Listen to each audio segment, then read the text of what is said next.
Okay, so having kind of tried to illustrate the notion of cool hunting and really how the cool hunters are those individuals who are keen to try to look for the unusual, to go to the marginal elements, so that they can actually develop or find hopefully the latest content and take it to the mainstream.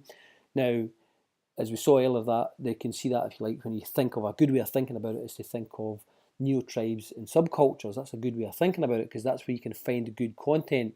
But most importantly, if you want to pop your logical bubble and to become a cool hunter, if you like, of digital, then you have to actually allow yourself to go to places or to look for, groupings, if you like, that are different online and offline, and look at how they're behaving, the behaviours, and then obviously tweak it and try to develop it to create, if you like, cool content of your own. But of course, all of this kind of stuff relates to, as I said earlier, I think the concept of fantasy. And of course, fantasy seems a straightforward concept because it's that kind of dream stuff, isn't it? It's not real, as I say. And of course, as I said earlier, when we were chatting about the cool hunters and we we're looking at the subcultural stuff, then they actually question basically the structures, if you like, or how our world is shaped. And this is what fantasy, or Zizek's concept of fantasy, comes in. Now, Zizek is hard, okay? And we can discuss it in the workshop, so don't worry about it too much, okay? Because it is a bit of a kind of mind-blowing kind of thing. What we do know is to create stuff into emotionally engaged stuff, as we've said before, and we've discussed in class, is it's really, really, really hard. That's why we're putting out this idea of cool hunting, and that's why we mentioned subcultures, etc. So if you want to know why we're doing that, that's why. Because if the concept of cool hunter is right, and if we can understand it, and if we can actually pop our own logic bubbles and challenge ourselves and challenge our reality, then we hopefully will become more creative, and therefore we can create content that will emotionally engage. Now, obviously, I've always argued that education is part of the problem because it's constructed our world, because it's all been very much about how we are appropriated or sucked into a system, if you like, okay, and how we conform within a system. And remember, the notion of the cool hunters, they go for the kind of non-conformist kind of people. And I'll maybe show you a wee South Park clip which really illustrates that perfectly, okay? And I'll not go on at this. Now, this clip here in education, I'm not going to play it, but it's worth you having a wee look at in the actual Prezi, which is online, okay, because it goes on for some time. And I think I've also posted it in the actual videos, but it actually illustrates where our educations came from and how it's actually shaped us very much. And I won't play it here. I'll let you have a wee look at it later. The key thing, of course, with all of this and with the cool hunters is they're looking at the unusual, the different, and they're trying to challenge how we think and how we see things. And that's obviously where good content comes from, different and distinctive content. And this Orwellian quote is quite apt because that's very much how I would argue that a lot of our world has been constructed. It's not about how you or me or anyone else has been made to believe in this is how we do things, this is how we should behave, this is how we should act. Remember when I was talking about McDonaldization in this very rational way, but how it's been done in such a subtle way, right? A lot of people argue it's done so subtly that basically you willingly give yourself over. You don't even challenge it. You just accept it. It's just the word we use as a word is the given. It's a given. Okay. In other words, what you take as your default setting of what you take for granted as your real life, your real you, your real everything. This notion of reality, there's actually a problem with it. And actually, this is why it says your attitude to it. That people just often find this type of stuff very hard to take. When they actually dig deeper. In other words, when we're thinking about how our world is constructed, okay, and how actually we have been constructed, or the influences that are designed to shape us. And the subcultural stuff challenges this. But Zizek gives us this concept of fantasy to think about. Now, for fantasy for him, fantasy for Zizek, as it says here, is not fake, right, or a fabrication, but it's central to, and here's that key word, the structuring of the real, of your everyday.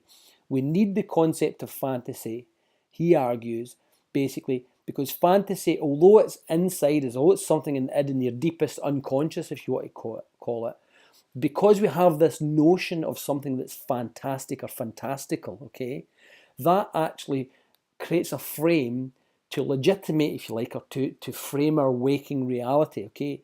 That's why he puts here that basically, that with regards to fantasy, it frames our everyday reality as, in our every waking reality, we are nothing more than the consciousness of this dream, okay? Is that basically it's shaping our world as we know it.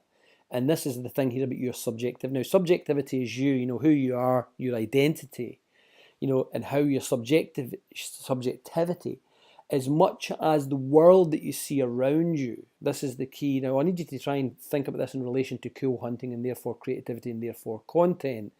Because here, if your subjectivity, if you and the world that you interact with on a daily basis, you just take it for granted because to you, this is real. Here is the phrase, this subjectivity, this you, this everyday is a construct, right? Where it's in the guise and the illusion of presented it's real through media, and that's why media is very important for Zizek, because media, social media, if you think of all the bombardment of images, these things allow us to construct our world, okay? The media is used to say that this is the real, okay, because everything that we see is articulated through this imagery, these signs and symbols, to say this is how the world is. Now, we know that's not the case if you look at the subcultural movements, because they are a resistance or a reaction against how they're supposed to behave, how they're supposed to dress, how they're supposed to behave, how they're supposed to eat, how they're supposed to, be male or female, their gender. It challenges these things. And Zizek, through his concept of fantasy, shows you that basically fantasy is given over as a way of structuring your reality. Because you think it's something, that's just fake, or that's a dream, it's a fantasy, it's not, therefore, by definition, it's not real. That then makes the world that you live in real.